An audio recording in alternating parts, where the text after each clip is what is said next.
We came back next day on the air due to amazing reaction from Belgrade people who came out to the streets against the protest, against tanks, against shutting down B-92, against beating protesters and so on. But like, you were completely aware that this country is really going to hell. Serbia wasn't prepared for a democratic revolution because most of the people in Serbia, maybe not so in Belgrade, but in Serbia generally, most of the people in Serbia were still too engaged in nationalist dreams. They liked Milosevic. But the people who didn't like Milosevic, they liked Drašković, who is also a nationalist, or Šešelj, who is extreme nationalist. So tell me, what is the opposition? Do you see it?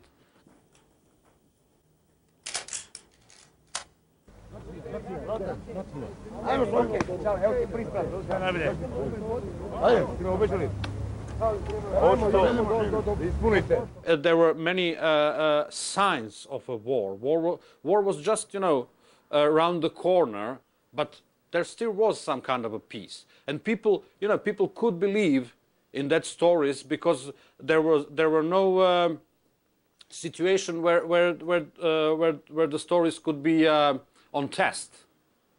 And when the test began, well, ordinary people realized that war hurts. In war, you can kill or be killed, and that all the songs about the war, of the greatness of war, of the heroic epic of war, were just. I had no papers, with my Belgrade home in it, things like that. So it was difficult for them to find me. They would send invitations, not invitations. They would send their call-up papers to the flats, to the house where my parents live, and they would say something like, "Oh, he's somewhere in Belgrade. We cannot contact him." I was doing some kind of contact program with listeners, and listeners were like reporters, like, I don't know, in our neighborhood, my cousin told me he was working in the army, that they will collect people tonight. It probably saved many young people from Belgrade from going to the war. And not many people in the West knows that only 13% of people from Belgrade accepted to go to war. They had 87% of people who didn't go.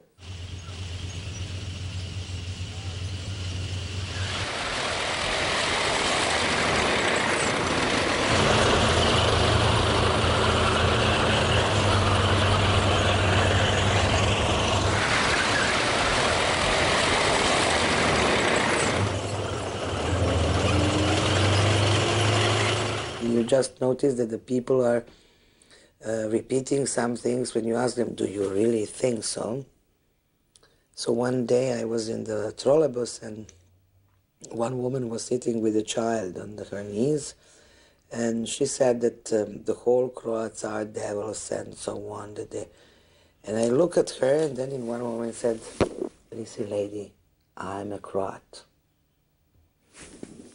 She said, "Oh, I didn't mean on you. I just, excuse me, please." He said, "I just am telling you that maybe it can hear you.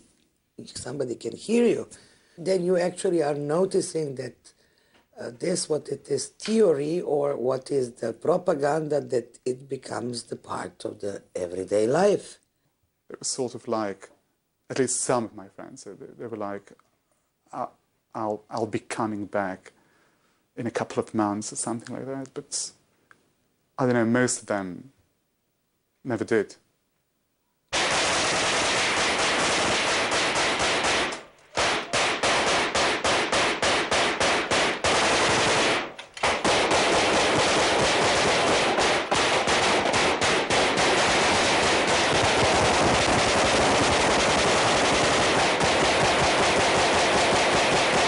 We spoke spoke that we didn't, we were not involved in that war, that it was not our war, that Serbia was out of the war all time, you know. That it was the fight of Serbs in Bosnia, it was fight of Serbs in Croatia, but Serbia was completely out of it, you know.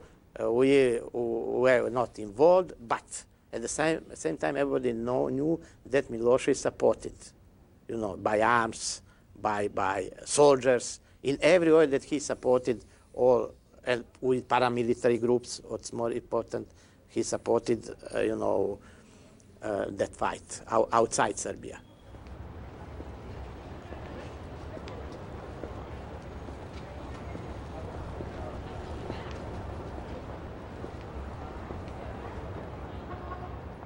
It's just like living on a tribal level. You know, there's no real society. Everything is like in this system. I'm giving to you, you're giving to me. He's giving to them, and then they're giving to you again, and it's all very, very primitive.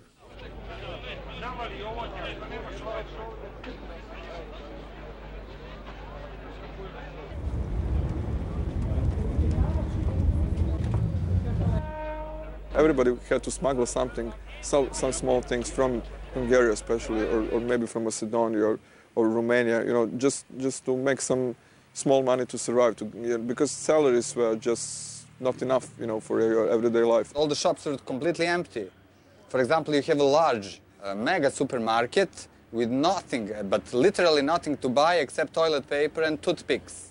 We were under embargo like Cuba, but let's say that economical standards were closer to Colombia. It was full of drugs, creeps, criminals, paramilitary squads. Folk je narod, turbo je sistem ubrizgavanja goriva pod pritiskom u cilindar motora sa unutrašnjim sagorijevanjem. Turbo folk je gorenje naroda. Svako pospješivanje tog sagorijevanja je turbo folk. Razbuktavanje najnižih strasti kod homo sapiens. Muzika je miljenica svih muza, harmonija svih umjetnosti. Turbo folk nije muzika. Turbo folk je miljenica masa, kakofonija svih ukusa i mirisa. Ja sam mu dao ime. Incredibly beautiful doll girls, which you could have for a couple of meals or drinks, only by selling them illusion that you are well situated.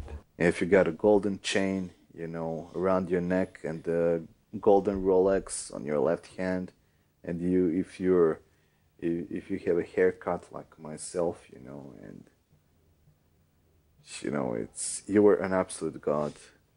Maybe if you got some gun, you don't have to be a criminal, just to have a gun, it's good. Majority of people try to be blind, you know, and to, you know, okay, I have one small problem for me, how to collect, for example, some kind of money, but that huge problems, you know, don't touch me. So I will try, you know, to have my life, have my family, you know, and that's my world.